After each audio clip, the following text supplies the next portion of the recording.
قربت کے وقت ولیمہ حرام ہوتا ہے یا حلال، ہمارے معاشرے میں ایک فضول سا رسم اور سوال ہے۔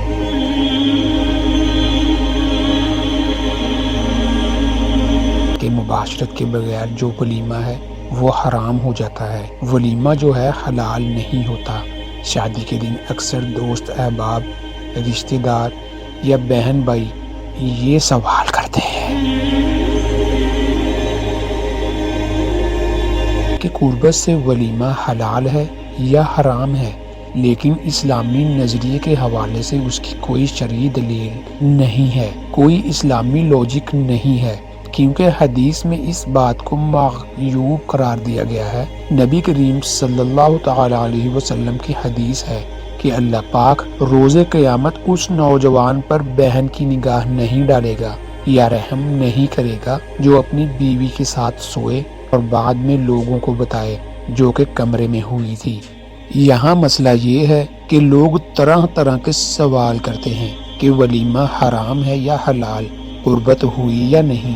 قربت کا حلال یا حرام ہونے کا تعلق نہیں ہے۔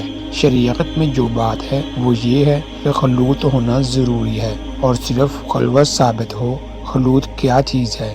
خلوت کسے کہتے ہیں؟ خلوت سے مراد سب میاں بیوی سے دور ہو جائیں، یعنی لوگوں کی نظروں سے چھپ کر کچھ وقت گزاریں، آپس میں ایک دوسرے کے ساتھ وقت گزاریں۔ ولیمہ کے لیے یہ ضروری نہیں ہے کہ لوگ نہ جانے کہاں سے ایسی باتیں ڈھونڈ کر لاتے ہیں۔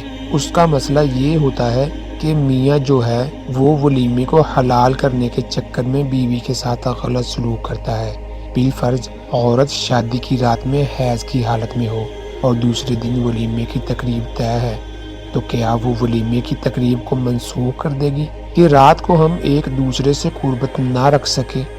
اس طرح کے ازدواجی تعلقات کی جو پوشیدہ باتیں ہیں وہ لوگوں کے درمیان آنا شروع ہو جائیں گی۔ جب اللہ پاک نے میاں بیوی کو ایک دوسرے کا ستر اور لباس قرار دے دیا ہے، وہاں ان باتوں کی گنجائش نہیں رہتی ہے۔ آپ خود بتائیں کہ عورت صرف شادی کی رات آپ کے پاس ہوگی، اس کے بعد وہ اس سے دور چلے جانا ہے۔ بعض اوقات یہ ہوتا ہے کہ وہ شادی کی رات تیار نہیں ہوتی قربت کے لیے۔ ایسے معاملات بھی ہوتے ہیں، اس سے ولیمے کا جائز یا ناجائز یا حلال یا حرام سے کوئی طے نہیں ہے۔ اکثر یہ ہوتا ہے کہ دو لوگ ملتے ہیں، نئے لوگ ملتے ہیں، آپس میں بات کرتے ہیں، وہ قربت کی رات کو تیار نہیں ہو پاتے۔ اگر مرد کے دماغ میں یہ بات ڈال دی جائے گی کہ صرف مباشرت کے ذریعے ہی اس کا ولیمہ حلال ہو سکتا ہے، کہ مرد محبت کی بجائے کہ عورت رضامند ہے یا نہیں ہے، ولیمہ حلال کرنے کے چکر میں ظالمانہ سلوک کرنا شروع ہو جاتا ہے، کیونکہ اس کو ہر حال میں اپنے ولیمے کی تقریب کو حلال کرنا ہوتا ہے۔ یہ بہت خطرناک بات ہے کہ شادی کی رات، سہاگ کی رات ایک دوسرے کا اعتماد جتنا ضروری ہوتا ہے، مباشرت بھی ضروری ہوتی ہے۔ نکاح کے بعد جو اولین کام ہے وہ ازدواجی تعلقات کو قائم کرنے کو پسندیدہ قرار دیا گیا ہے۔